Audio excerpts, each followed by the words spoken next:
রাজনীতি সবসময় একটা প্রশ্ন থাকে, কি হচ্ছে কি হবে, কি হচ্ছে না কি হবে না, কি ভবিষ্যৎ হতে পারে, স্পষ্ট কোনো উত্তর পাওয়া যায় না। তবে পরিস্থিতি বলে দেয় রাজনীতির উত্তর কি হবে।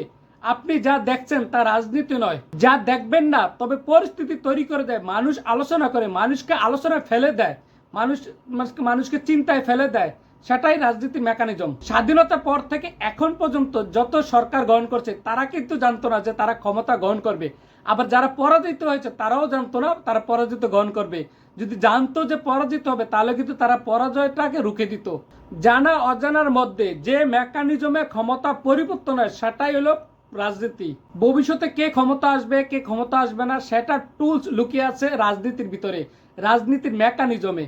আপনি হয়তোবা দেখতেছেন সে ক্ষমতা চলে আসবে কিন্তু ক্ষমতা আসতে পারবে না, কারণ রাজনীতির যে মেকানিজম যদি সে সুষ্ঠুভাবে তার যে দক্ষতাভাবে সে কাজে না লাগাতে পারে। রাজনীতিতে ভুল পদক্ষেপ কিংবা সিদ্ধান্ত নিলে আপনাকে হারিয়ে যেতে হবে, তবে হারিয়ে গেলেও আপনি আবার সেখান থেকে উঠে আসতে পারবেন। তবে তার জন্য আপনি কি কারণে কি ভুল করেছেন সেটাকে চিহ্নিত করতে হবে। চিহ্নিত করে সেই অনুযায়ী কাজ করুন, আবার নতুন করে পদক্ষেপ নিলেই আপনি আবারও মাঠে ফিরে আসতে পারবেন।